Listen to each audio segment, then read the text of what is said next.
Hey guys, how are you all? Welcome to Let's Start Story on What If Naruto Affair with Princesses ANABEL. So do 4 blue hearts comment, be sure to subscribe to channel and like this video and please share with your friends and watch till end. Also check out Patreon for I have upload Harry x Hermione uncensored spicy version, link in description. In a dark, underground laboratory, scientists were working on, are the preparations complete? Asked a tall man who was wearing black dark purple outfit and had red eyes and white, serpentine-like hair.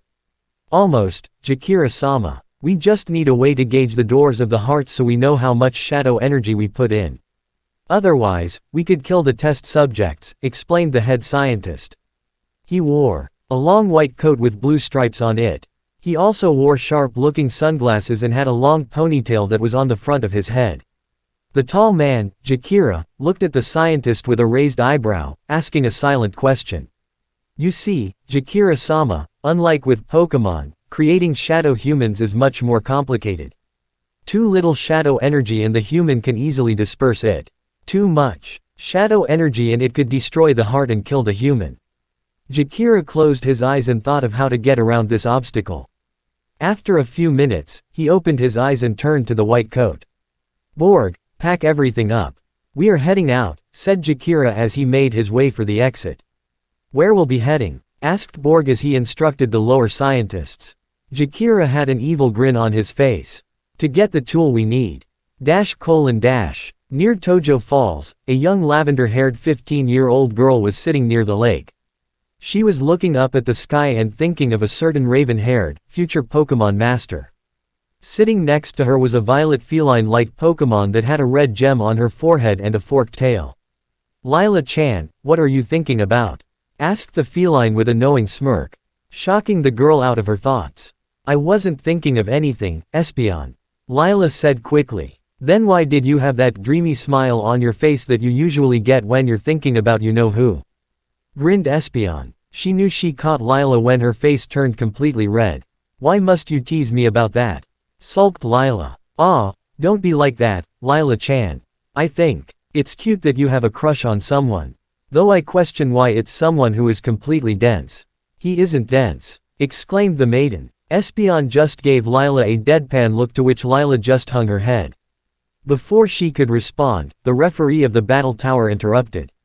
Lila Misu, there is a challenger here for the ability symbol. Alright then. Come on Espeon, sighed Lila as she stood up. She and Espeon made their way inside the tower and went to the battlefield where her opponent was waiting. The following will be a 3-on-3 battle between the frontier brain of the battle tower. Tengen Lila and her opponent. Please, call me Borg. Down the road, 2 figures were walking from the Kanto region to the Johto region. One of the figures was a young raven-haired man of 15 wearing a cap on his head. He also had a yellow mouse-like Pokemon sitting on his shoulder. The other figure was a tall man of 20. He had spiky brown hair, dark tan skin, and squinty eyes. So Sato, you think you're ready for the Johto battle frontier? Asked the tall man. You bet, Takeshi. Not only am I ready, but I'm going to win, declared Sato. Pika. See, Pikachu thinks so, too, grinned Sato. Takeshi couldn't help but chuckle at his friend's enthusiasm. They then kept walking the path in silence, until Sato broke it with a question. Hey Takeshi, would it be alright to pick up a new traveling companion? That depends. Who were you thinking about asking? Questioned Takeshi. Well, since we're near Tojo Falls, I thought I could ask Lila to come with us, grinned Sato. Takeshi raised an eyebrow wondering why Sato wanted Lila to come with them through Johto. He didn't have any problem with Lila joining them, but he was surprised that Sato would suggest Lila of all people. Sato saw his look of confusion and elaborated on his reasons. I figured that since she's a frontier brain herself, she would know stuff about the ones in Johto. Plus, I haven't seen her in a while and thought it'd be fun to have her travel with us. Takeshi thought there was more to it. Before he could question further, they heard a huge explosion. What was that? Asked Sato. It's so wounded like an explosion and it sounded like it came from the battle tower, said Takeshi. Battle tower. Lila, gasped Sato as he ran as fast as he could, with Pikachu holding on and Takeshi not far behind. Panting. Lila ran as fast as she could, carrying Espeon along the way. Things were not looking up. The challenger, Borg, took her by surprise and even with her telepathic link with her Pokémon, couldn't get the upper hand. Borg had said that he wouldn't have to use combo attacks like Rain Dance, Thunder and Toxic Protect. His Rhyperior was able to demolish her Alakazam with a powerful Rock Wrecker. His next Pokémon, Gyarados, defeated her Metagross with the Rain Dance, Thunder combo and an Earthquake. Lastly, Espeon had gone up against his Crobat, which he said was his first Pokémon. Even though she had the type advantage, Espeon couldn't beat Crobat. The poison type had speed and was able to avoid the attacks easily. It also didn't help that people wearing weird-looking outfits raided the tower. Lila had demanded to know what was going on, but grew scared when she saw the most sadistic-looking grin on Borg's face. The man had said that they were there to take and use her in their plans. Crobat then struck Espeon with a cross poison, sending the Sun Pokémon to skid across the field towards Lila. Seeing that her friend had been poisoned, Lila scooped Espeon up and ran. Why? Why did they need me and what for? Muttered Lila as she ran outside. I don't know, Lila-chan, but watch your back. They are probably willing to do anything to get to you, said Espeon. So this is where you ran off to? Startled, Lila turned around to see Jakira standing a few feet behind her. She returned Espeon to her Pokeball to keep her safe. Was it wise to return your Pokémon? Now you have no way to defend yourself, stated Jakira. Shish, she was poisoned. I was not going to force her to fight, said Lila with fear in her voice. Who or why you? I am Jakira. I am the new leader of Cypher. Cypher. Ah, that's right. No one outside of war knows of us. You will know more soon enough, once we get you back to our headquarters, said Jakira. What do you want me for? Demanded Lila. Jakira just smirked as he released his own Pokémon. One was a tall, slim, chicken-looking Pokémon with a red body and the other was black and yellow in color and had thick arms, a face on his stomach, a large red eye, and a yellow antenna on the top of its head. Blaze. Noir. If you must know, Cypher at one point was able to create something known as Shadow Pokémon. Shadow Pokémon or Pokémon whose hearts have been closed off to emotion, explained Jakira, smirking as he saw the look of horror on Lila's face. What we plan to do now, is to create something more. We plan on creating shadow humans. Shish, shadow humans, stuttered Lila, not liking the thought of such a thing. That is correct. Unlike with Pokémon though, a human's heart seems to be stronger. Too little shadow energy and the human can disperse it, while too much shadow energy can kill a human. This is where you come in. I've heard of your abilities and you will gauge how much energy is used in the sealing process. At this point, Lila was shaking with fear. She couldn't imagine such a thing happening to either Pokémon or humans and she wasn't going to be a part of it. Jakira could see the fear in her eyes, but he also could see the defiance as well. That he would not stand for. If you will not come willingly, then we will take you by force, declared Jakira. Blaziken and Dusknoir closed in on Lila, ready to grab her when Chew. They were struck with a high-voltage thunderbolt. Lila saw the Pikachu that used the attack and then she saw whom the Pikachu belonged to. Sato-kun. I don't know who you are. But if you lay one hand on Lila, growled Sato as Lila ran to stand behind him. You won't do anything, boy. Borg. Get over here now. Hearing Jakira's command, Borg and his Crobat came out of the tower followed by some of the grunts. Sato had sent out Buizel to help Pikachu battle against Blaziken and Dusknoir, while Takeshi, who arrived seconds later, had sent out Sudowoodo to battle against Crobat. Sudowoodo was holding his own against Crobat thanks to his resistance to both poison and flying type attacks. Add Sudowoodo's high attack strength and Crobat would be down soon. Meanwhile, Pikachu and Buizel were having a harder time with Jakira's Pokémon. Luckily they had speed on their side. Dusknoir, use Future Sight, ordered Jakira. The Gripper Pokémon's eye glowed with a blue light as the battle continued. After a while Buizel's Water Pulse had weakened Blaziken considerably, while Crobat and Sudowoodo had knocked each other out. Damn it! Crobat, return! Raged Borg. Sudowoodo, return! You did great, said Takeshi. Pikachu, use Thunder, called Sato. Pikachu, As Pikachu let the attack loose, Dusknoir's future sight appeared at the same time and collided with the electric-type attack. The explosion that occurred created a large dome of light that engulfed everyone there. What's going on?" yelled Sato as he held onto Lila. Once the light faded away, no one was left. They had just disappeared. "Come on, Arrow Sennin. I want to get back home. I thought I told you not to call me that." Walking through the forest were two figures. One was a spiky, blonde-haired young man of 15 wearing an orange and black tracksuit and a long black headband. The most distinguishing feature was the 3 whisker marks on each cheek, making him look like a fox. The taller figure was much older than the first. He had long spiky white hair and could pass off as a kabuki performer with the way he was dressed. He also had a large scroll strapped to his back. "Why should I stop calling you that?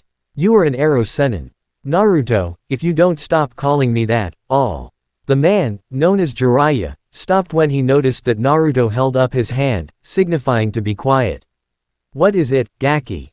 "Not sure. I smell something though, like lilacs and lavenders," explained Naruto. "Lilacs and lavenders. Lavenders maybe, but not lilacs. Temperature is too hot for those," stated Jiraiya. "Well, that's what I smell. Should we check it out just in case?" questioned Naruto. "Might as well. Could very well be the perfume of a pretty young woman," said Jiraiya with a perverted grin as he walked in the direction Naruto pointed to. Naruto in the meantime was following with a twitching eye and grumbling something about baka perverts. Chew, groaned Pikachu as he woke up. He looked around to see Sato, Lila, and Takeshi unconscious and Weasel also waking up. "Weasel, you alright?" asked the mouse Pokemon. "Yeah, little woozy though. What the hell happened?" asked the sea weasel Pokemon. "I don't know, but I do know that we need to keep Sato and the others safe," stated Pikachu. "Why not just wake them up?" questioned Weasel. "I don't think they'll be getting up for a while." The two Pokemon then heard a rustling sound coming from behind them. They turned to see 2 humans they didn't recognize and went into battle stance to protect their friends. "What do we have here? I've never seen animals like this before," said the white-haired man. "Neither have I, Arrow Sennin, but it looks like they trying to protect those people," said the blonde as he searched through a pouch strapped to his leg. Pikachu and Weasel tensed, not knowing what he was going for. It wasn't until they smelled the smell of berries did they relax a little. "We just want to help," said the blonde as he placed the berries down. Pikachu and Weasel looked at each other before they relaxed completely and accepted the help. "All right Naruto, set up camp while I go get the firewood," said the white-haired man as he left. "Right. It was now close to nighttime and Naruto was watching over the trainers wondering who they were.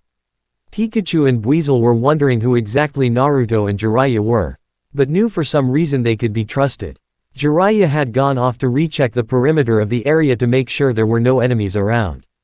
They were so engulfed by their thoughts that they were startled when they heard a groan. The young ninja and 2 Pokemon looked over to see Sato sitting up, holding his head. "Pikapi, Bibweebui." Pikachu and Weasel rushed over to their friend and trainer. Happy to see him awake. "Hey guys, what did I miss?" asked Sato. "Not much even though you were out for a few hours," answered Naruto, making Sato jump. "Sorry about that. Who are you?" "I'm Uzumaki Naruto. My sensei and I found you and your friend passed out so we set up camp so we could keep an eye on you," explained Naruto. "Arigato, Naruto. I'm Hikite Satoshi, but my friends call me Sato," grinned Sato.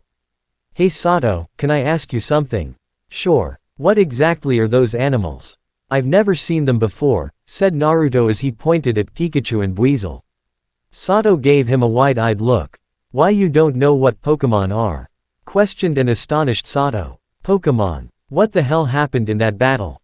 muttered Sato to himself. "Battle?" inquired Naruto. Sato had explained to Naruto about the last battle he had with Jakira. During the story, Takeshi and Lila had woken up and added parts that were needed. "So these Pokemon are like summon creatures?" asked Naruto. "What do you mean?" asked Takeshi. Naruto just gave off a foxy grin and bit his thumb. He then did a few hand signs and slammed his palm onto the ground. Kuchio's no jutsu. A puff of smoke appeared where Naruto's hand was and when the smoke cleared, there was a small puppy-sized toad sitting there. The trainers sat there with wide eyes or in Takeshi's case, raised eyebrows. Cool. Any chance I could learn something like that? Asked Sato. They were all startled when Jiraiya joined the conversation. Sorry Sato, but I can't allow you to learn how to summon. Ah, why not? It seems to me that you are all from a different world, said the Toad Sage as he rubbed his chin. Different world? Questioned Lila. Doesn't that sound a little out there, Arrow Sennin? Asked Naruto. Only to be bopped on the head by Jiraiya.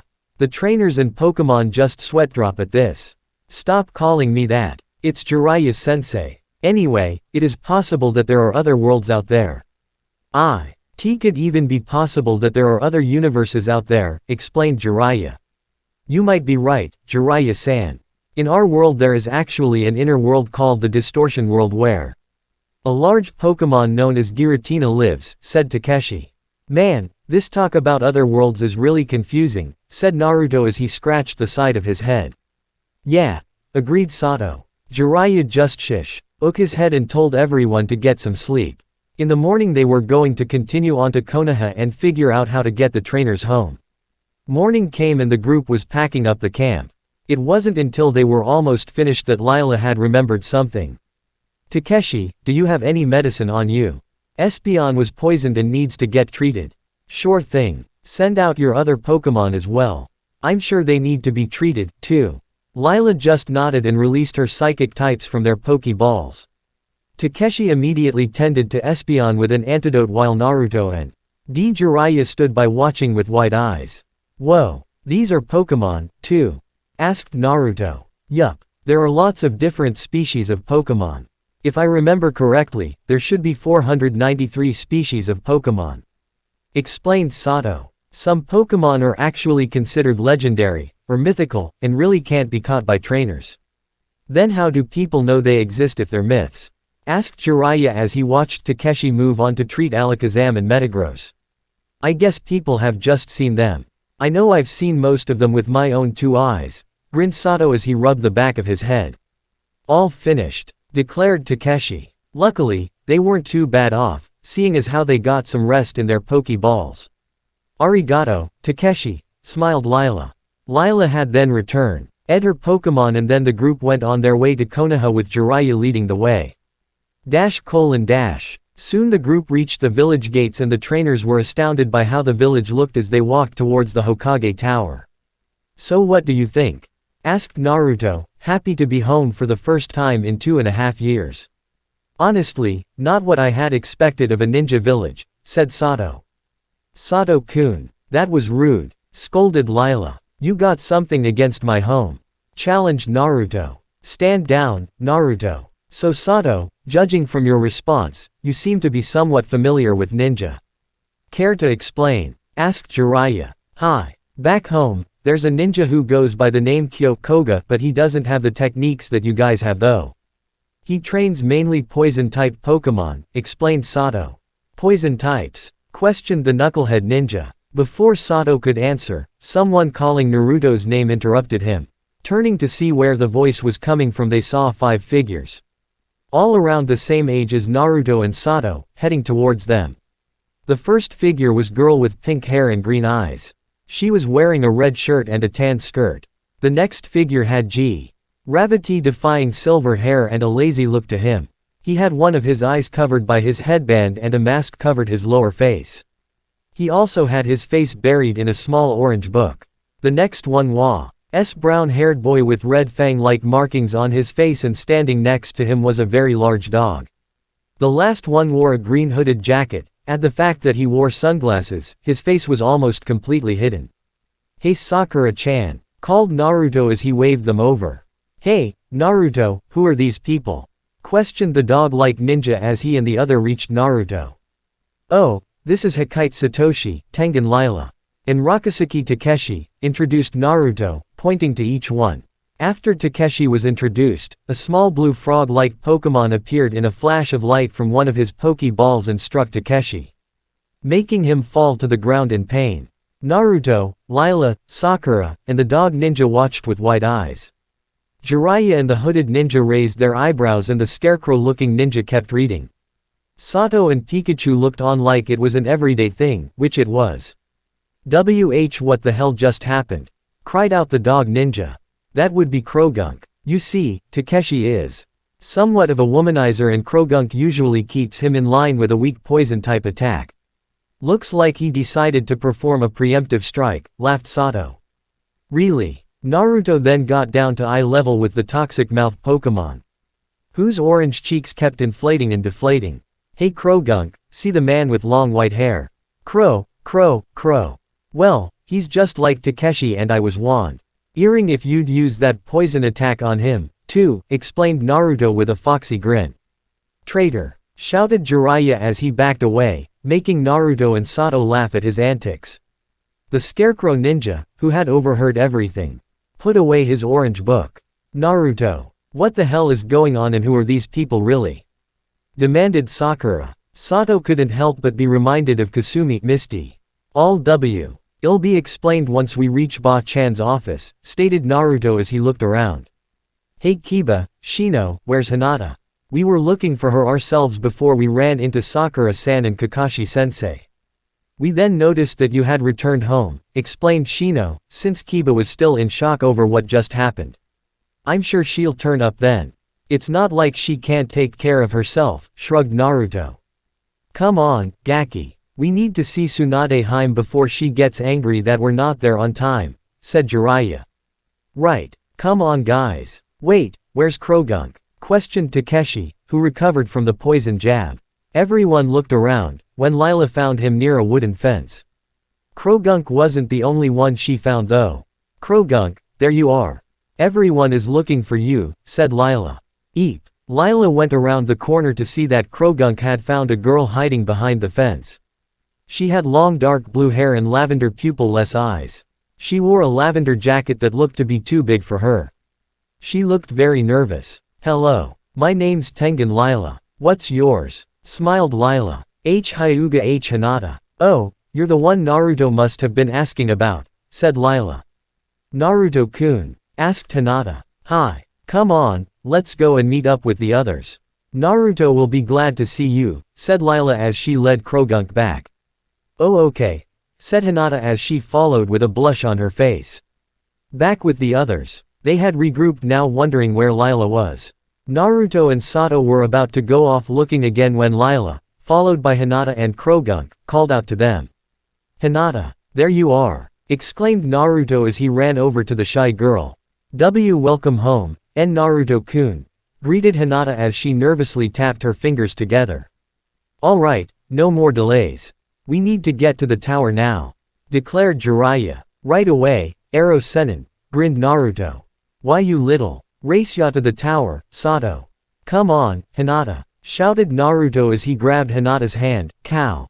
Sing her to blush and let out a small, eep, and dragging her to the Hokage tower. You're on, Naruto. Let's go, Lila, replied Sato as he grabbed Lila's hand, causing her to blush and let out a small, eep, and dragging her to the Hokage tower as well. The others just stood there staring at the scene that just happened. Is it just me or is everyone else seeing double? Asked Sakura. Inside the Hokage's office, a well-endowed blonde woman was tapping her fingers on her desk irritably waiting for a certain pervert and a certain younger blonde to arrive. I'm sure that they'll be here any minute, Tsunade-sama, said Shizune, Tsunade's assistant, as she tried her hardest to keep her mentor calm. They better have a really good reason to be late, said Tsunade. Just then, the door flew open. In ran Naruto and Sato with Hinata and Lila, both red-faced, not far behind. Tsunade and Shizune stared wide-eyed at three things. 1. Naruto came barging in with Hinata. 2. The two people EY didn't recognize that were with Naruto and Hinata. 3. The small yellow animal on the male stranger's shoulder. Hi Ba-chan, Shizune-ni-chan. I'm home, greeted Naruto. Naruto, who are these two? Questioned Tsunade. Naruto and Sato then explained all that has happened so far. From Sato's battle with Jakira, to Sato's world and what it was like, to the reason why Naruto was late returning home. During the explanation, Jiraiya, Takeshi, and the others entered the office and added what they could. So these Pokemon are used in battle similar to how we use summons? Asked Tsunade as she studied Pikachu and Krogunk, who were sitting on her desk. In a way, but there's more to Pokemon than just having them battle. It's more of forming a bond between Pokemon and trainer, explained Sato. Then they are exactly like summons. Here in this world, we form bonds with our summons just like you formed bonds with your Pokemon. Only difference is that not everyone in this world have signed a summoning contract, explained Jiraiya.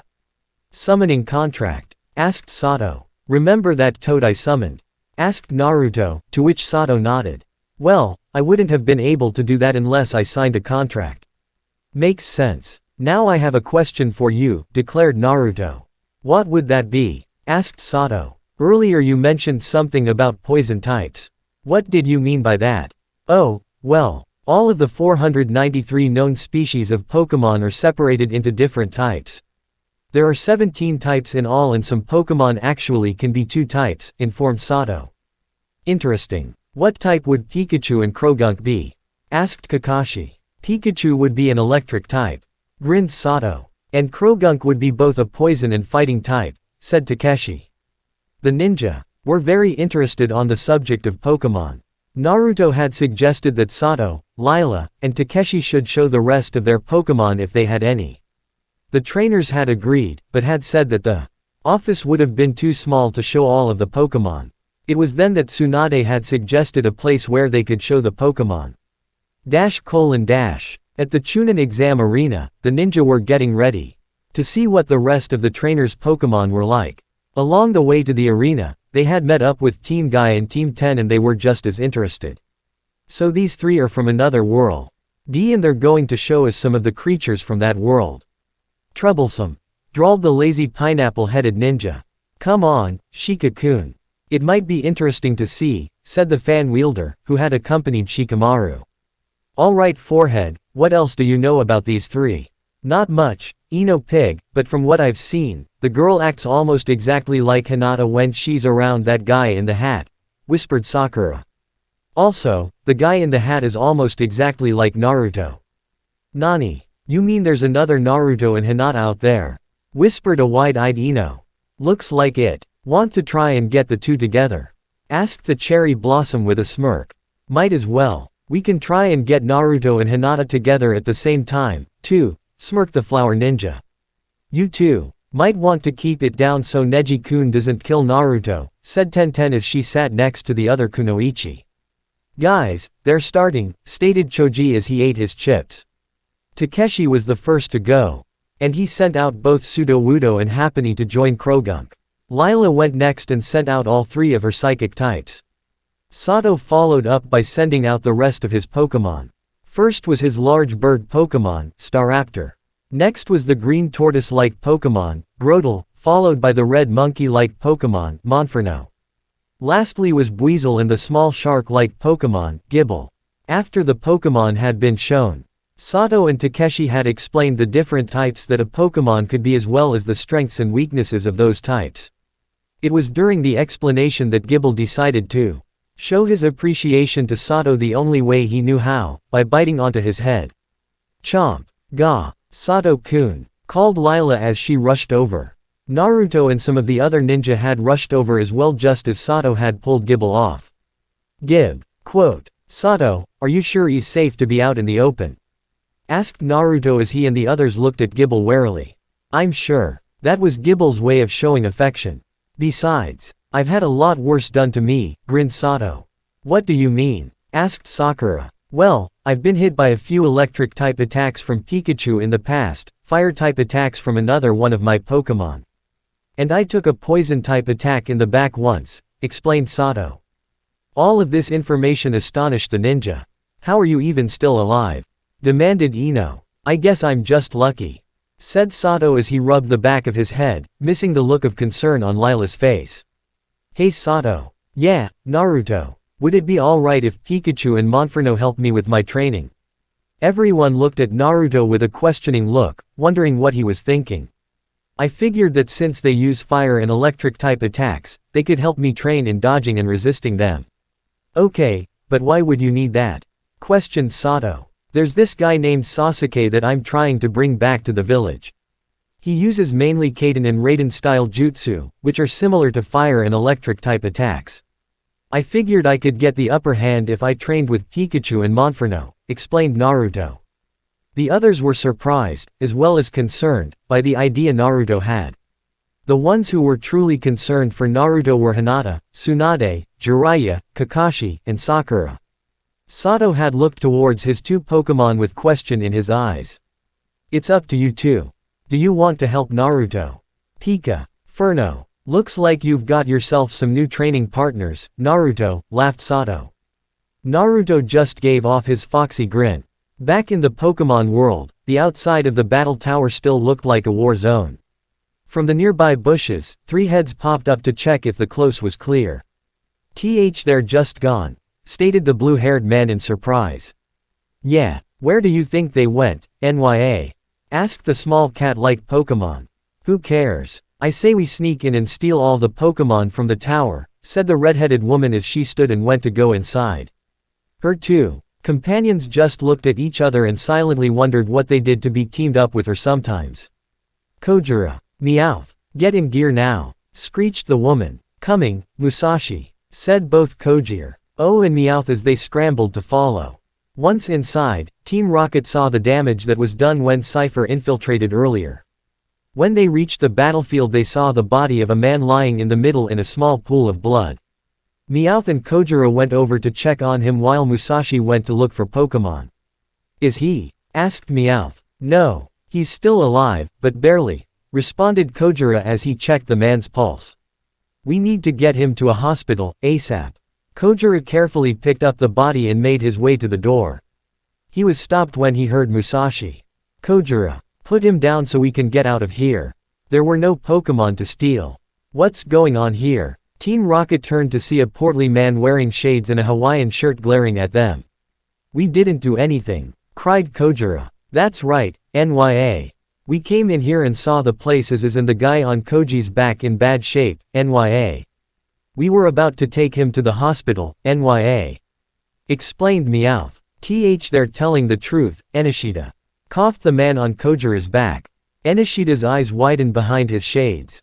Come on. You can explain to me what happened on the way to the hospital, said Enishida as he went out the door to his car. Team Rocket followed. Meanwhile in Pallet Town, Drive. Yukinari Okido was doing research when his assistant, Kenji, came running in. Dr. Okido. Dr. Okido. You got phone call and it sounded really urgent.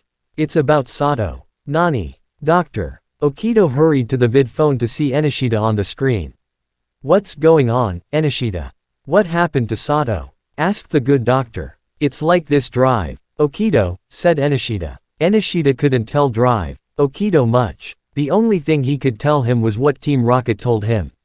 About how Cypher attacked the battle tower and how the Bind future sight and thunder caused some weird effect that made everyone disappear. He also explained how he found the state the battle tower was in and that Kojiro was about to take the tower's referee to the hospital. What exactly does this Cypher want with Lila? Asked Drive Okido. From what I'm told, they wanted to use her ability to create something called shadow humans. Dr. Okido's eyes widened at that. He remembered hearing something about shadows in the Ore region from his colleague, Crane. Dr. Okido didn't think it was possible to create shadow humans. He just hoped that it never came to be. It seems that the humans are having problems, said the White Dragon. Not all of them, brother. Just the ones closest to the Chosen One, said the Purple Dragon. Don't tell me that. There's another prophecy involving that child. Questioned the Black Dragon. Dialga, Palkia, Giratina, what is happening in the human world? Asked a large gray Pokémon with a gold ring around his body. Arceus-sama, cried the deity dragon trio. The original one looked at what his sons were looking at. He was surprised by what he saw. It seems that those humans were sent to another world, stat. Ed the god Pokémon as he turned to leave. Where are you going, Arceus-sama? Asked Dialga. The humans closest to Sato won't be able to figure out what happened to him fast enough to try and bring him and his friends home. I'm going to give them the help needed. With that, Arceus left. Hours later, a meeting was called at Evergrande City to determine what was to be done about Cypher and Sato, Lila, and Takeshi's disappearance. The meeting consisted of Dr. Okido, Wataru, Daigo, Mikuri, Sharona, and Jindai, who was there on the account that Lila was the target of Cypher. So this organization, Cypher, wants to turn humans into weapons? Asked Daigo as if it was something from science fiction coming to life. It seems that way, Daigo. I'm surprised that they're even trying such a thing. When they had fallen twice after attempting to turn Pokemon into weapons the same way, said Dr. Okido. What makes this worse is that those bastards want to use Lila to help them achieve this. Show. Ted Jindai as he slammed his fist on the table. Arceus forbid should Goyo and Itsuki find out. I know they have a right, but I really don't want to deal with their behavior, said Sharona. I thought only Goyo was the overprotective brother, wondered Mikuri. Trust me, Itsuki can be just as bad. Though he only gets like that when Lila is in danger, said Wataru. Before anything else could be said, there was a commotion outside the room. The burst open and revealed an angry Goyo trying to get in, but was being held back by his younger brother Itsuki and a red-headed woman wearing glasses. Let me go. I want answers, damn it. Yelled Goyo. And you don't think I don't? Yelled Itsuki. Settle down, Aniki, so we can get answers. What are you two doing here? Questioned Sharona as she glared down at the two brothers. That was when the red-headed woman spoke up. My apologies, Sharona Misu, but that baka, Oba, found out about what happened at the Kanto Battle Tower and made the mistake of telling Goyo-kun and Itsuki. Sharona could feel a vein twitch on her forehead after learning that Oba did something so stupid. Oh, he was so going to get it. Denzi, too, seeing as how it was most likely he had something to do with it. Thank you for telling me, Kana, replied Sharona. Sharona, I demand to know what happened to Lila. Said Goyo. Goyo, when we find out what did happen, we will tell both you and Itsuki, explained Drive. Okido. You humans won't be able to find out. Everyone turned to the door to see a man wearing a white robe with gold trim.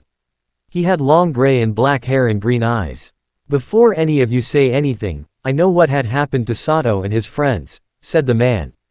What happened? Asked Itsuki. It seems that when Pikachu's thunder collided with Dusknoir's future sight, it created a gateway that sent everyone there to another world, explained the man. Everyone looked at the man as if he was crazy. Mikuri was bold enough to ask the question on everyone's minds. And you know this how? It is easy to know something when one is the original one, grinned the man. Wait, the original one.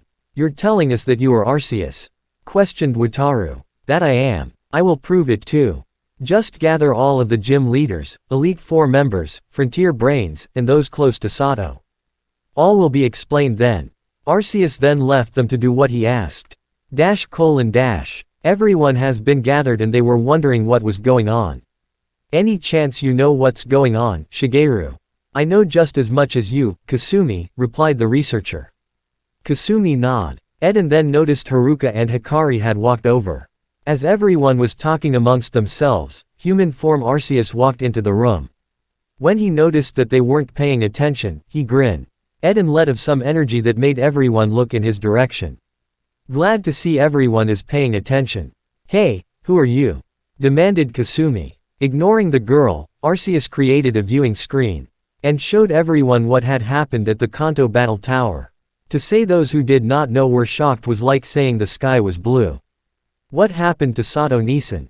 Cried Hikari. In simplest terms, he, Lila, Takeshi, and Cypher were sent to another world, answered Arceus. I will be able to bring them back, but it will take a while to do so. What do you mean, Arceus? Questioned Drive. Okido. If I were to create another gateway, it could disrupt the balance between the worlds. I will be able to do so within 3 days, explained Arceus. I do ask though that a team be created to go into the other world and help stop Cypher. If a team is needed, then I volunteer myself to go and stop them. Exclaimed Wataru. Arceus just shook his head. I'd have to decline, Wataru. Strong trainers will be needed. But I believe that the regional champions should stay. Just in case if any members of Cypher are still here in this world. Kyo, I ask that you be the one to lead this team, stated Arceus. The former Fuchsia City Gym leader came down to the lower level and stood in front of the god Pokemon. May I ask for the reason I am picked as team leader? Asked the poisonous ninja master. If you must know. The world that Sato and the others were sent to is a world filled with ninja. I had figured you would be the best choice to send, explained Arceus. Very well then. I accept. Who else shall be on this team? Asked Kyo. That is up for you to decide. I'm sure you'll be able to make the right ones for the mission. Kyo nodded in confidence. He already had a few people in mind. Back in the ninja realm. An underground meeting was taking place between two evil beings. Kukuku, very interesting, Jakira, laughed a snake-like man. What is in it for me, should I lend my services?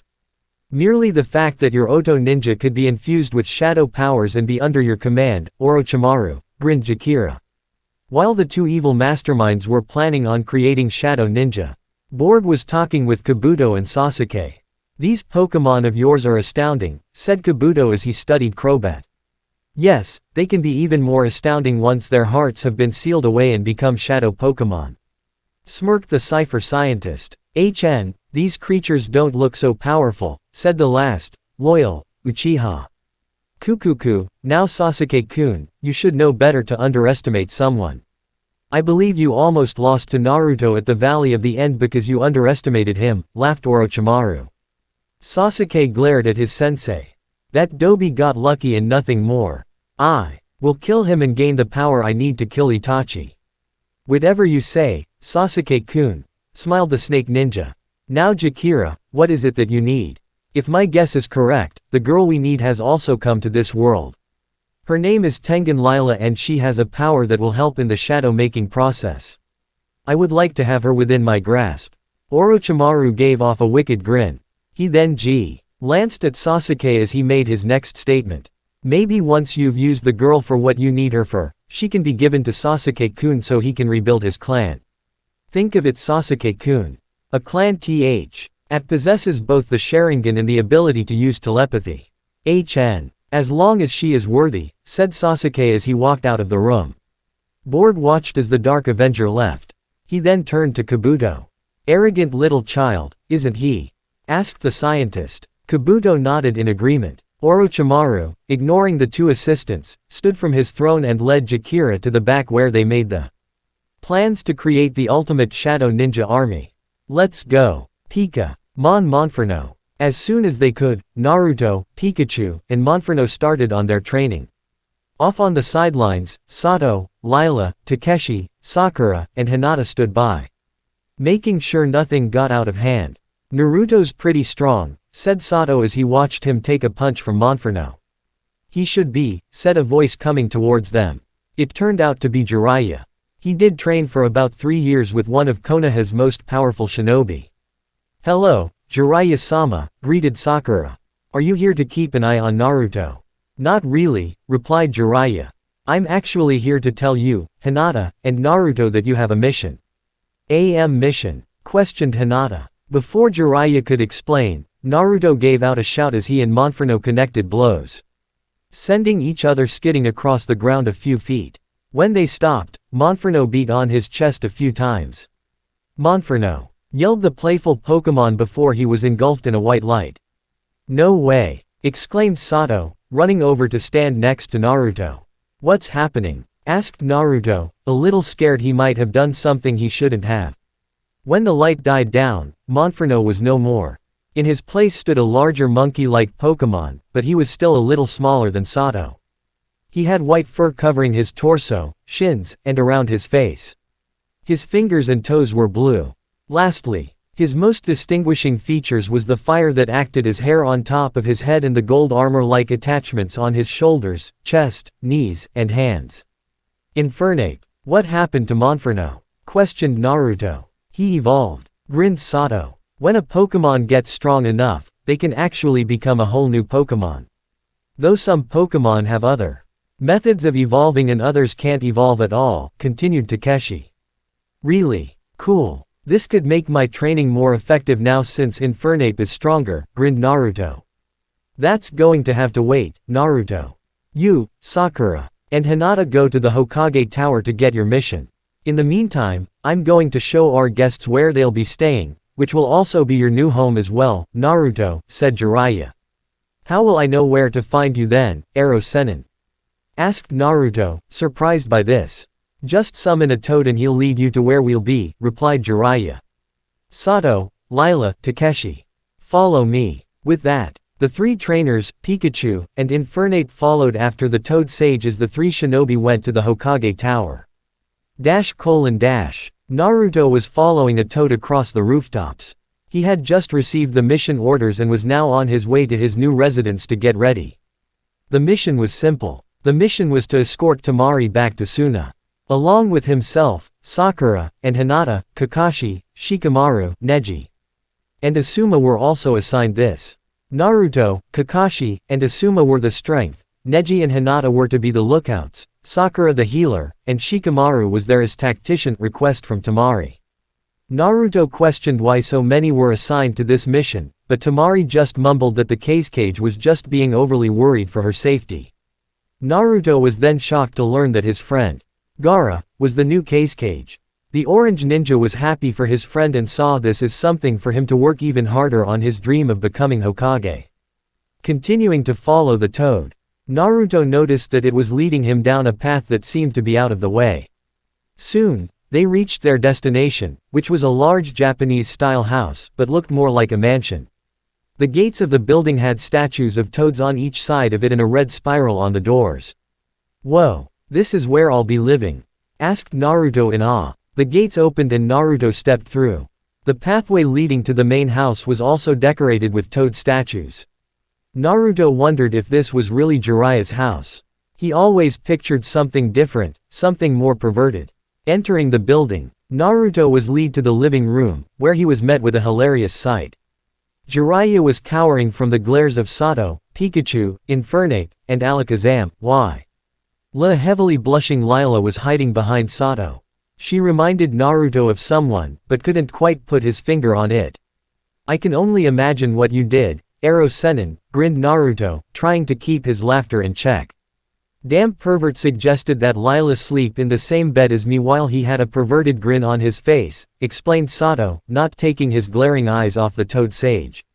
Then, he said something about research for a book. "He really is an Ero Sennin. Not you too. Why can't the younger generation show more respect?" cried Jiraiya with waterfall tears running down his face. "Your own damn fault, Ero Sennin," yelled Naruto. "Anyway, I better get my things together for my mission." "Oi, Naruto. Mind if Lila and I can come with you?" asked Sato, turning to the blonde. "Nani?" questioned Naruto and Lila. "I figured as long as we're here in this world, we might as well make ourselves useful," explained Sato. He then grumbled, "Plus I don't feel comfortable leaving Lila around Ero Sennin. But how would you two even be able to do anything? It's not like you have ninja training." "Well, we have Infernape and Alakazam to help us. They're the most likely of our Pokémon that could easily help in this situation."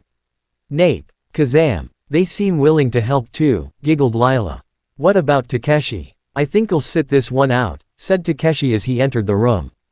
"If you want, Naruto, I can clean this place up for you while you're gone." "Really? Sweet. Arigato, Takeshi," said Naruto. He then turned back to Sato and Lila. "Let's get going." "Hold it." The four Ned to Jiraiya, who was looking at Naruto and Sato with a serious look. "What now, Ero Sennin?"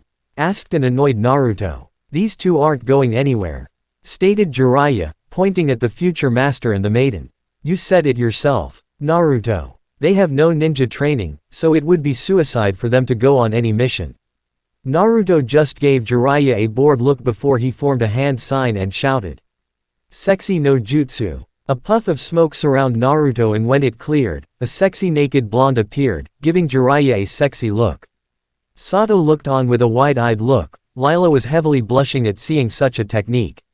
And Jiraiya and Takeshi were knocked out with nosebleeds. Job done, Naruto reverted back to his normal self. "Now we can go," grinned Naruto as he started to walk away and out of the house. Sato, Lila, and the Pokémon followed. "What the hell was that?" questioned Sato, eyes still wide and a faint blush on his face as he remembered what he saw. "Anti-pervert move. It's effective," said Sato. The three humans continued to talk, ignoring the looks from the villagers who were staring at Infernape and Alakazam. Luckily for the three, the villagers thought the Pokémon were summoned creatures. So no uproar was started. They reached the village gates in no time, where their comrades on the mission were waiting. Naruto. What took you so long? Demanded Sakura, punching Naruto in the head. She then noticed Sato and Lila. And why are they here? Sakura-chan. That hurt, cried Naruto, rubbing the newly developed bump on his head. She really is like Kasumi. Thought Sato with a shudder. Naruto, growled Sakura. Anyo, please don't be mad at Naruto. It was our idea to come and help on your mission, said Lila, stepping forward. We felt we should contribute as long as we are here. I assume that Infernape and Alakazam will be helping you on this mission? Questioned Kakashi, noting the two Pokémon. Receiving nods of confirmation from the two trainers, he made his decision. It goes against my better judgment, but I guess you can come and help. The more help the better. Arigato, Kakashi-san, said Sato. We won't let you down. Kakashi just gave his eyes smile and the group set out from the village, starting their mission. Standing in the front was Neji and Kakashi, in the middle was Shikamaru, Temari, and Sakura, and bringing up the rear was Naruto, Hinata, Sato, Lila, Asuma. And the Pokémon. Asuma was feeling weary from the glares he kept getting from Infernape. Oi, Sato. Hi, Asuma-san. Why's your Pokémon giving me dirty looks? Sato turned to Infernape to see that he was indeed glaring at Asuma. This confused Sato, as he knew the flame Pokémon and the bearded Jonin had never really met until now. Why was Infernape glaring at Asuma? Infernape. What's wrong? Infernape. Nape for Nape. Infernape says that Asuma-san betrayed the Sarutobi clan. Questioned Lila. She then saw the looks of confusion from Naruto, Hinata, and Asuma. So she explained. I have an empathic ability that allows me to sense the emotions of living beings and I can communicate with them. I've had this power since I was little. It's a really cool ability too. Declared Sato, missing the blush on Lila's face. But what's Infernape talking about? When I was younger, I left the village to work for the daimyo of the Land of Fire. My old man didn't like it and because of that, the monkey summons, who are my clan's summons, forbade me from ever signing the monkey contract, sighed Asuma as he told his story. How hell does your Pokémon know about that though? Maybe Infernape has a connection to the monkey summons because he's a monkey himself. Suggested Naruto. But Naruto-kun, Infernape isn't from this world. How could he have a connection? Questioned Hinata. Whatever the reason, it'll have to wait until we get back to Konoha. I'm heading to the front to give support if needed, said Asuma as he went to his new position. Infernape, was that really necessary? Asked Sato, giving his Pokémon a deadpan look. Nape in Infernape, muttered the monkey. Infernape. That was mean, said Lila. He said. At least I didn't hit him. Something tells me this is going to be a long trip, stated Naruto. Night came and the group had stopped to set up camp. One tent for Kakashi, Neji, and Asuma, one for Shikamaru, Naruto, and Sato, and the last one for the girls. Watch shifts had to also be set up and Hinata volunteered for the first watch. Lila had also volunteered and with her Alakazam, helped Hinata. The two girls sat across from each other, the fire in between. Alakazam took this time to meditate and calm his mind. The silence became too much so Lila decided to strike up conversation. Anyo, Hinata. Hi, Lila. May I ask you something? Nani? Do you like Naruto? Hinata started to blush at the question. She was happy though that the fire seemed to hide her blush. He quickly activated her Byakugan to make sure Naruto and the others were asleep. Luckily, they were. Anyo. Hold on. Alakazam, could you please put up a barrier so no one can listen in on us, please? Asked Lila, looking at the psychic type. Allah. Alakazam's eyes glowed green for a moment and then a green dome-like barrier surrounded Hinata and Lila. Arigato, my friend, smiled the salon maiden. She then turned back to Hinata. Hi. It's more than that though. I love him, confessed Hinata. It was now her turn to ask a question. What about you, Lila? Do you like Sato? Now it was Lila's turn to blush and like Hinata. She was happy that the fire's glow hid it. Hi, I love him. It almost seemed like a fairy tale because it was love at first sight, said Lila with a dreamy smile. What is it that you love about him? Asked Hinata. Lila's smile seemed to get a little bigger. His determination, his personality, his passion, his bravery, his selflessness, these are the reasons I love Sato-kun," said Lila as she closed her eyes, placed her hand to her heart, and let out a sigh. Hinata only stared at her with wide lavender eyes. Those are the same reasons I love Naruto-kun, whispered Hinata. Lila was now surprised. I guess we're a lot alike, seeing as how we have the same tastes. Both girls let out a few giggles at this revelation. They talked some more and lost track of time. Soon, they were startled when someone started knocking on the barrier. The two girls blushed when they saw that it was Naruto and Sato, ready for their watch.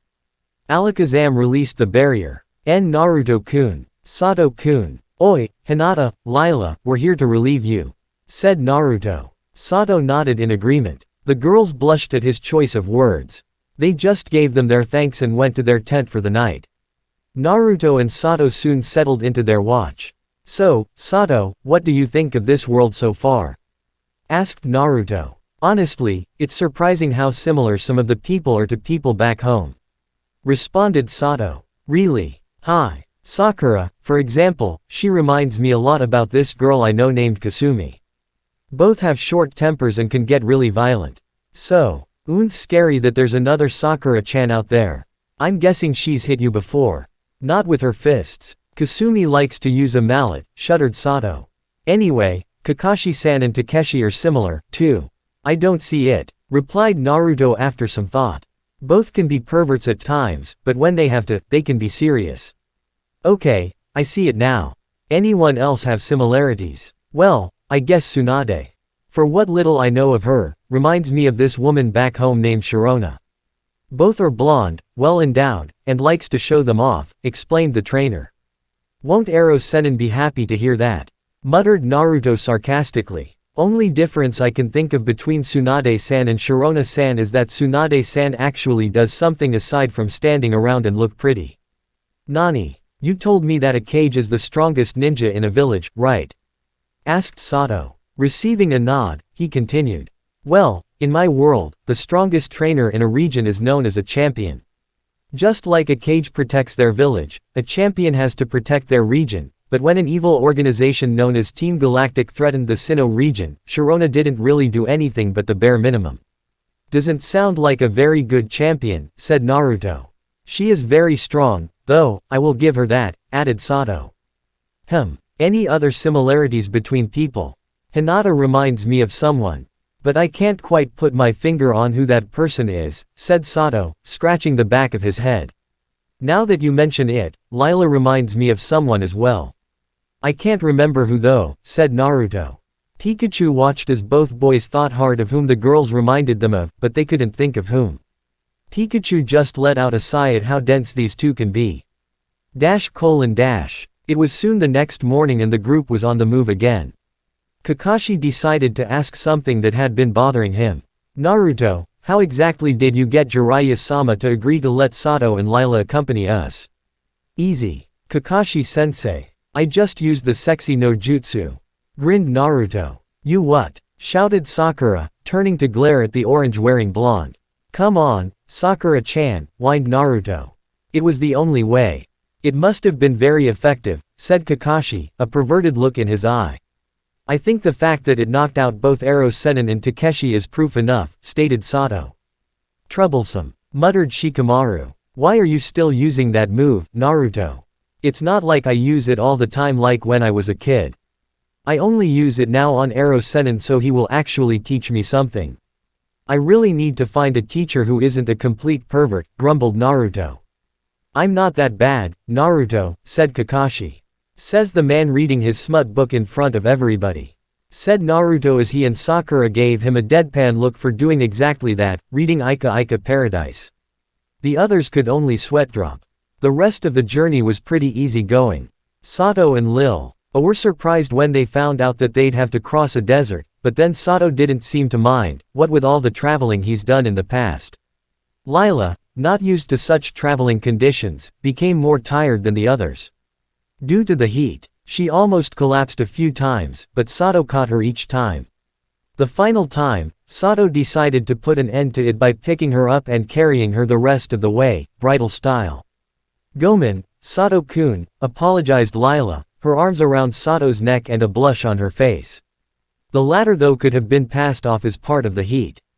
Peacock, who had decided the two needed some alone time and went over to rest on Naruto's shoulder. For what, Lila? Asked Sato, looking down at her. For slowing you down. Maybe I should have stayed back in the village. Maybe, but you know. I am glad you came, grinned Sato. At least with you here, I won't feel like the odd man out. Besides, gives us a chance to catch up, which we haven't really had the chance to. What with all that has happened so far? Lila started to get tears in her eyes. She felt happy that Sato wanted to spend time with her and get to know her better. Sato-kun, mumbled Lila. She felt tired, so she laid her head down, snuggling against Sato's chest as she fell asleep. This made Sato blush a little. Nani? What this feeling in my chest all of a sudden? It feel weird, but in a good way. She smells like lavender and lilacs, gah, bad Sato. Don't smell your friends. But she smells so nice. Suna was soon in the group's sight, meaning they could finally rest for a while. What they didn't know though was trouble was also heading to Suna. Just outside the gates of Sunagakure stood two figures. The taller one wore all black and had his face covered in war paint. On his back was a body-shaped bundle wrapped up like a mummy. The other figure had short spiky red hair, black rings around his eyes, which made him look like a tanuki, and a tattoo on his forehead that said, love. On his back was a large gourd. They should have been here by now, Kankuro, said the shorter figure in a monotone voice. You worry too much, Gaara. Besides, Temari can easily take care of herself, said the taller boy. He then looked out towards the horizon. Look, there they are now. Gaara looked out at the horizon as well and saw that his older brother was right. He saw the grow up of Konoha ninja he hired as his sister's escort being led by the only person, aside from his siblings, he could consider a friend. Uzumaki Naruto. Gaara then saw two people with Naruto who did not look like ninja. As the group got closer, Naruto gave off a fox-like grin and waved at Gaara. Oi, Gaara, long time no see, called out the orange ninja, as he got closer. Naruto, show more respect to the cage, yelled Sakura, glaring at her teammate. That is all right, said Gaara. Naruto, I thank you and your team for escorting Temari back safely. Hee, no problem, Gaara, grinned Naruto, scratching the back of his head. It was then that Gaara and Kankuro noticed the mouse Pokemon on Naruto's shoulder. Naruto, what kind of creature is that? Questioned Kankuro, pointing at Pikachu. This is Pikachu. He's one of Sato's friends, replied Naruto. Gaara looked over at Sato and saw the sleeping girl in his arms. I see. Seeing as how you all came this way, allow me to offer my home as you own so you may rest. Said the cage. Yata, yelled Naruto, pumping his fist into the air. Arigato, Gaara-san, said Sato. The Konoha group then followed Gaara as he and Kankuro led them to the cage mansion. After getting settled in the mansion, Sato, who had put a sleeping Lila in one of the rooms given, made his way to the parlor where he saw that the others were already there. Naruto, Sakura, and Hinata were talking with Gaara, Kankuro, and Neji, while Shikamaru and Temari were playing a game of shogi. Kakashi and Asuma were nowhere to be seen. Most likely sending reports back to Konoha about the mission. Thought Sato. Oi, Sato, called out Naruto. Sato made his way over and sat next to his friend. Lila's still asleep, asked Naruto. Hi, I left Pikachu with her so when she wakes up, he can just lead her to where we are, explained Sato. Mind telling us what exactly is going on here? Questioned Kankuro. Can you even be trusted? Kankuro's question was answered by quick conk to the head courtesy of Temari's fan. This resulted in the two glaring at each other. Please explain, Sato-san, said Gaara, ignoring his siblings. Sato told Gaara and Kankuro about his world, how he, Lila, and Takeshi ended up in this world, and the different Pokemon. Just as he was about to finish his explanation, a burst of white light came from his belt revealing the small land shark Pokemon. Gibble. Is that a dragon? Questioned Kankuro, raising an eyebrow. Hi, sighed Sato. Gibble, what are you doing out of your Pokeball? Gibble, cried Gibble as he jumped up and latched himself onto Sato's head. Gah, Sato. Put that thing away before it destroys something, ordered Sakura. Interesting. Do all of these Pokémon attack their masters? Questioned Gaara. No. As I said to Naruto and the others who saw Gible do this is just Gible's way of showing affection, said Sato as he pried the baby dragon off his head. Gible, why don't you go to where Pikachu is and help him keep an eye on Lila? Quote. Gible. Nodded Gible as he dove underground and traveled to Pikachu's location, leaving a small trench in the floor that showed his path. Sorry about that, said Sato with an embarrassed grin. The land shark Pokémon traveled down the hallway and found where Pikachu was. Coming to the surface, Gible toddled into the room to see Pikachu watching over Lila. Pikachu turned when he heard Gible coming into the room. Gible, what are you doing here? Asked Pikachu. Mama okay? Asked Gible. Mama, exclaimed Gible, pointing at the sleeping lavender-haired girl. Pikachu gave the dragon type a weird look as he looked back and forth between Gible and Lila. Okay, what makes you call Lila, Mama? Mama likes Papa, exclaimed Gible flailing his stubby arms about. I don't know whether to laugh or cry at the fact that Gible of all Pokémon and people could see that Lila likes Sato before Sato could, thought Pikachu with an internal grin. Leave it to the baby to see things before anyone else. Pikachu's thought process was interrupted when he heard a rustling sound. He turned back to Lila to see that she was waking up. Pikachu. Gible, where are we? Asked Lila as she rubbed the sleep out of her eyes. We have arrived in Suna. Grinned Pikachu, knowing she could understand him. Mama, exclaimed Gible, jumping up to sit next to Lila. The girl blinked in confusion. Mama, it's a long story, sighed Pikachu. Lila blushed heavily as Pikachu explained why Gible called her, Mama. Oh my. Well, now that you're awake, said Pikachu as he hopped onto Lila's shoulder. We shouldn't be keeping Papa waiting. Nani, squeaked Lila, her face getting redder. Pikachu could only laugh. With Pikachu and Gible's help, Lila was able to find her way to where Sato, Naruto, and the others were. Gible. Upon hearing the little dragon, Sato turned to see that Lila and Pikachu were with him. Had a nice rest, Lila.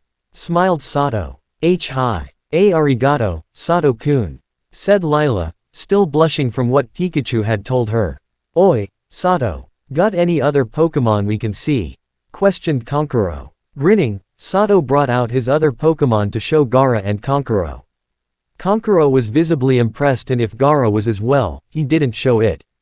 An interesting array of creatures, Sato-san, said Gaara. Arigato, grinned Sato. Ya know, I just thought of something, said Naruto. Infernape reminds me of the character Sun Wukong from the story Journey to the West. Those who knew Naruto went silent and gave him a look of astonishment. Though always looking for some kind of attention, Naruto started to feel a little uncomfortable. What is it? Since when do you read Journey to the West? Questioned Neji. I read it when I was traveling with Ero Sennin. Besides, would you rather I read Ika Ika Paradise? Bad enough I had to write one of those books, I have no intention of reading them, grumbled Naruto. You wrote one, growled Sakura, her eye twitching in annoyance. Which one did you write, Naruto? Asked Kakashi, who walked into the room along with Asuma. Asuma made sure to stay away from the glaring fire monkey. The one entitled Waterfall Encounter. Not the best title, but it works, answered Naruto. Kakashi's single eye widened. You wrote that one. Hi. Kakashi quickly pulled out a book and a pen from his item pouch and held them out to Naruto. May I have an autograph? This book is my favorite of the series, said Kakashi, giving his eye smile. Can I get one too? Asked Kankuro, also holding out a book and pen. Naruto and the others' sweat dropped at this. Sakura and Temari on the other hand were holding back their tempers, Sakura wanting to burn her sensei's books and Temari wanting to kill her brother. Tell us, Naruto, how did you come up with the idea for this book? Asked Kakashi once he got his autograph. Naruto went on to tell about the time he and Team 8 went on a mission to find a rare beetle that would have been able to find Sasuke. He then told the part where he saw a beautiful girl dancing near a waterfall. Kakashi, Asuma, and Kankuro got perverted grins on their faces. When Naruto mentioned that the girl was naked, while the other males' faces became tinted with red. He was embarrassed to admit that, unlike in the book where the man and woman fall in love at their first meeting. The girl in reality ran away after he slipped on a wet rock. With the girls, who were away from the group, but still listening, Hinata was blushing up a storm as she remembered that night. She wasn't sure whether or not to be embarrassed or flattered by this. On one hand, Naruto called her beautiful, even if he didn't know it was her, and wrote a book about her. On the other hand, book was about the time Naruto saw her naked, and everyone who has read the book now knows about it. There was only one thing she could do at this moment. She fainted. "Hinata!" cried Lila, surprised by the sudden action. About an hour later, Hinata's eyes fluttered open. She noticed that she was in a different room. She never felt so embarrassed. "Hinata, you're awake." Hinata started to go re-d again at the sound of the familiar voice. She turned her head to the side to see the orange ninja she loved sitting in a chair beside the bed she was lying in, but her eyes widened when she saw that. He seemed to be covered in bruises from what she could see. Naruto-kun. What happened to you?" asked Hinata, more worried about him than herself. Well, after you fainted, Sakura-chan started hitting me, saying it was my fault," said Naruto, trying to laugh it off. "I asked why it was my fault, but she said I already knew." "Hinata, tell me what I did wrong so I can make it right, please." Seeing the pleading look on Naruto's face made Hinata's heart ache. She would never blame Naruto for this. Sure, he wrote a book and told people about when he saw her naked, but she knew for a fact that if Naruto knew it was her, he'd never tell a soul. "It's alright, Naruto-kun. Why you did nothing wrong. Sakura just overreacted," said Hinata, hoping to put her love at ease. "Are you sure, Hinata? If something is wrong, I'd feel better knowing that I could set things right. Especially if it makes you feel better." "I'm sure, Naruto-kun," said Hinata, giving a small smile. Naruto gave her his signature foxy grin. Happy that she was okay. They might have had little interaction when they were kids, but she would always be one of his true friends. Maybe for the sole reason that she was one of the few from their age group that never looked down upon him. He really hoped that he could get to know her. "I can't believe that Baka," screeched Sakura. "How can you be so calm, Neji?" He saw Hinata naked. "As much as I would like to hurt Naruto for seeing Hinata-sama in such a way, it would be troublesome," muttered the shadow user. "In a sense," replied the Hyuga prodigy. When Hinata fainted, there was some confusion as to why this time. It didn't take long for some of the more intelligent people in the room to figure out why though. This resulted in Sakura to attack Naruto and then the current conversation. "How can you say that?" questioned a gawking Sakura. "Haruno-san, if you had actually listened to how Naruto told his story, you'd know that he had no idea it was Hinata-sama," said Neji. "Plus, if you actually knew Naruto, if he knew it was Hinata, he'd keep quiet about it, both out of respect for Hinata and the fact that he hates perverts," said Shikamaru. "It still doesn't make it right." "True, but attacking him because he lacked the knowledge would be dishonorable," said the Hyuga Jonin. "That and the fact that Sato-san and Keisuke-sama are guarding I am at the moment would make attacking him a stupid move." Indeed that after the incident, Sato and Gaara were making sure that no one came near Naruto as he talked to Hinata and made sure she was alright. They trusted Naruto enough not to do anything to the girl. "It will be less troublesome if this is kept quiet. I'm sure none of us want to see the Hokage and Hiashi go on a rampage trying to kill Naruto," sighed Shikamaru.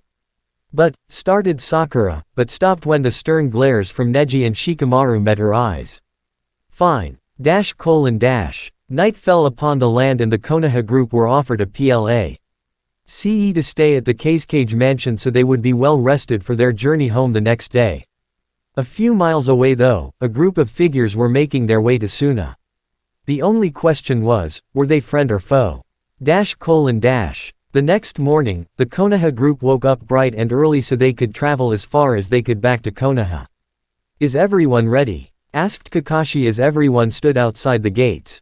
"You bet, Kakashi-sensei. Too bad we couldn't stay longer though," said Naruto. "Maybe next time," said the Scarecrow. "Let's head out." As the group turned to leave, a rumbling of the earth made them stop. "What is this? An earthquake?" shouted Sakura over the rumbling. Before anyone could answer, a large figure erupted from the ground a few feet in front of the group. It was unrecognizable by the ninja. But Sato and Lila knew what it was. "What's a Rhyperior doing here?" questioned Sato, a shocked look on his face. "Another Pokémon I presume, Sato-san?" questioned Gaara. Who ran up to the group along with his siblings. "Sato-kun, I know this Rhyperior," said Lila. "I'm so glad you haven't forgotten us, Lila Misu," said a voice. Appearing just behind Rhyperior was Borg, Kabuto, and an assortment of Odo ninja and Cypher peons. "Kuso. I didn't think we'd have to deal with any of Orochimaru's flunkies," growled Naruto, getting into a defensive pose. The others also got ready. "So you were brought here as well. I won't let you arm Lila," declared Sato as he glared at Borg. "Pika," agreed Pikachu, jumping down from Sato's shoulder and letting a few sparks fly from his cheeks. "Ha ha ha, how cute. You honestly think you can win? But I think not," smirked Borg, holding 2 Pokeballs. "Crobat, Gyarados, come forth, Staraptor, Grotle, let's go," shouted Sato. Crow, Gyara, Staraptor, Grotle. "This might actually be interesting," said Kabuto watching the Pokémon appear on the sandy field of the desert. "Wouldn't you agree, Sasuke? Naruto, Sakura, and Kei." Akashi's eyes widened a bit when the traitorous Uchiha appeared next to Kabuto. "Sasuke-kun," whispered Sakura. Naruto, along with Neji and Shikamaru, glared at the Uchiha, remembering the retrieval mission from almost 3 years ago and how some of them almost didn't come back alive. Naruto opened his mouth to say something, but was cut off by Sasuke. "Keep quiet, Dobi. Nothing you say will make me go back to Konoha. I needed power and they refused to give it to me. How can I get my revenge if I don't have power?" yelled Sasuke, glaring at his former teammates. "This guy's like Shinji. How can anyone be so obsessed with power and for revenge no less?" thought Sato. "Enough talk. We are here for one thing and we will get it. Gyarados, use Rain Dance," shouted Borg. "Gya." At the command, the atrocious Pokémon glowed with a blood-red aura. This seemed to call up rain clouds in the sky above, and with that, it started to pour. "Pikachu, use Thunder to take down Gyarados," yelled Sato. Pikachu. The electric type released a high-voltage blast towards the water type, but just as it was about to hit the mark, the thunder turned direction and hit Rhyperior instead. "What just happened?" exclaimed Naruto. He and the others were just as surprised. "Seeing as how you've never really seen Pokémon in action before, I shall explain. You see, Rhyperior possesses an ability known as Lightning Rod, which protects his partners in battle from electric-type attacks," smirked Borg. "And since Rhyperior is a ground type, that makes him immune to anything electrical. It makes me wonder, could it even make the great Kakashi's Reikiri useless?" taunted Kabuto. The copy ninja gave the silver-haired medic a fierce glare. "Less talking and more fighting," declared Naruto as he rushed forward. He put his fingers in a cross sign. Taiju Kage Bunshin no Jutsu. Soon there were close to 100 copies of Naruto in sight and they all charged towards the enemy. "How annoying. Manectric, use Thunder with Gyarados on those orange pests," shouted Borg as he threw another Pokeball. Out of the Pokeball came a yellow and blue canine-like Pokémon. Together with Gyarados, he blasted L of Naruto's Kage Bunshin with the powerful force of lightning. Luckily, the real Naruto stayed in the back just in case. "This can't be good," muttered Naruto. "Troublesome," sighed Shikamaru. "Just leave the Pokémon to me. I can handle them if you guys can handle the others," said Sato, determination in his eyes. He then turned to Lila. "Lila, I want you to stay back. If they're after you, I don't want them to get close to you. I'll do whatever it takes to protect you." Lila felt warmth in her chest and smile on her face from Sato's declaration, but she would not let him do this alone. "As sweet as that is, Sato-kun, I'm not just going to sit back and do nothing," said Lila as she sent out her 3 Pokémon. "I'm not going down without a fight." Sato stared at the girl with wide eyes. He forgot that she's not really like most girls, though she was still weird sometimes. Borg though interrupted the moment. "So very touching, but it is time to die." Manectric, Crobat and a few Oto ninja charged forward, but were stopped by Pikachu, Staraptor, and newly created Naruto Kage Bunshin. Kakashi had taken the opportunity to take on Kabuto, being the only one who could stay equal with the medic. Borg, not being a fighter. Stayed back with his Rhyperior and Gyarados, who acted as a last line of defense. They were doing a good job too, as they were keeping Grotle and the recently sent out Weasel at bay. Rhyperior, use Rock Wrecker on that tortoise, yelled Borg. Grotle, full power energy ball, called out Sato. The two Pokémon fired their attacks, both colliding with each other. Unfortunately, Rhyperior's Rock Wrecker was stronger and plowed through the energy ball. Being a slow Pokémon, Grotle could get out of the way in time and took the full brunt of the attack. Grotle, yee, LLED, a worried Sato as he watched Grotle slide back. Luckily, Grotle wasn't knocked out, but he didn't look like he'd last. Can you keep going, Grotle? Grotle, roared the Grove Pokémon, just before he started to glow white. What is this? Demanded Borg. Grotle, questioned Sato. Grotle's form started to grow and change form. When the light faded, standing where Grotle was a large Pokémon. And that looked like a prehistoric tortoise. It was green and brown in color and on his shell was what looked like a small garden. There were 3 stones and a small tree. Torterra, roared the new Pokémon. Awesome. Grotle evolved into Torterra, cheered Sato. Alright, Torterra, let's charge up with an energy ball. Terra, even by evolving, your Pokémon's energy ball will do nothing, exclaimed Borg. He was surprised though when Torterra actually swallowed the energy ball and the tree on his back glowed with a bright green. Nani? Torterra, use Leaf Storm. Torterra, the continent Pock. Amon fired a flurry of leaves from his tree, powered by the energy ball he swallowed. Making contact with Rhyperior, the ground rock-type Pokémon didn't stand a chance against the powered-up attack. Rhyperior, exclaimed a shocked Borg as he watched his Pokémon faint. Yata, we did it, Torterra. Now to help Weasel take down Gyarados, said Sato. With the other fights, the Oto Ninja and Cypher Peo NS weren't doing as well as they had hoped. Sakura, Neji, Hinata, Shikamaru, Asuma, Lila, and Tamari were holding them off. Gaara and Konkoro went back inside of the village as the rain made their techniques useless. While giving her Pokémon commands, Lila didn't notice the dark ninja sneaking up behind her. Luckily, someone did notice and was able to drive him back. Rasengan. Naruto came close to driving his jutsu into Sasuke. But the Uchiha jumped back. Stay out of this, Dobi. I will not let you get in my way, yelled Sasuke, glaring at his former teammate. I'm not going to let you hurt my friend, Sasuke.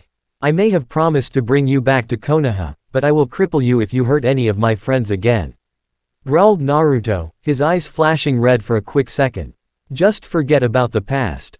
It's not worth it. Not worth it. Not worth it. I will kill Itachi for what he did and then I will revive the Uchiha clan. And I will do both with her help, said Sasuke, pointing at Lila. What are you talking about? Demanded Naruto, getting in front of Lila. Not that it matters to you, but Borg and his master plan on using that girl's power to create something called shadow humans. Once it has been surely tested, I will use those powers to defeat Itachi. Once they have no need for her anymore, I will use her as a breeder to create a new generation of Uchiha. One that will those psychic powers of her, explained Sasuke, a deranged look in his eyes. Naruto and Lila looked at him in horror, not believing what he was saying. You're more sick than I thought, Sasuke, growled Naruto, his glare becoming fiercer. He could feel Lila shaking in fear behind him. It wouldn't as if she'd be alone as an Uchiha breeder. I plan on also taking that Hyuga girl as well. She a little stronger than Sakura and the possibility of having both the Byakugan and Sharingan will make my clan the most powerful. That did it. Something in Naruto's mind snapped after Sasuke said what he was going to do Hinata, and there was no way in hell that he'd let the Uchiha do that to her. His eyes became a deep blood red and his pupils turned into slits. The whisker marks on his cheeks became more defined, his hair more wild. And his nails grew into sharp claws.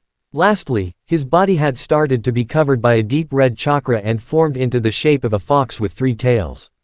Naruto let out a mighty roar that made everyone stop in his or her tracks. Naruto-kun, whispered Hinata, shocked by what she and everyone else was seeing. Kuso, cursed Kakashi, hoping something like this wouldn't happen. Damn it, cursed Kabuto as he jumped back.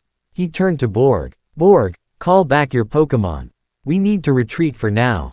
Not really wanting to retreat as he was close to acquiring his target, Borg did do as Kabuto said. He was smart enough to know not to fight a battle he knew he had little chance of winning. Everyone, fall back. That includes you, Sasuke. Yelled Kabuto, glaring at the Uchiha, who was having a hard time avoiding Naruto's claws.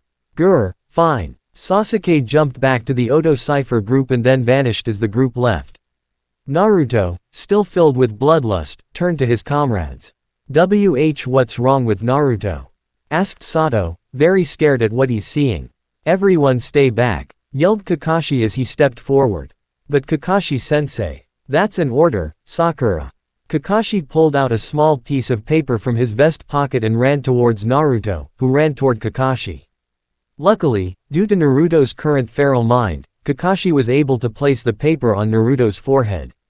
The paper surprisingly started to suppress the chakra around Naruto's body. Once the chakra was gone, Naruto collapsed to the ground unconscious. What did you do to him, Kakashi-sensei? Asked Neji. I placed a seal that Jiraiya-sama gave me for just such an occasion, said Kakashi, walking up to Naruto and picking up his body. He then let out a sigh. It looks like we'll be staying in Suna a little bit longer. What exactly happened though? What was that red chakra around Naruto? Yelled Sakura, still scared by what she saw. That will be Naruto's decision to explain, said Kakashi. He then walked back into the village, the others not too far behind. Naruto-kun, please be okay, thought Hinata, feeling tears starting to build up. The end. Thanks for watching, also remember to subscribe and like this video. See you in the next video.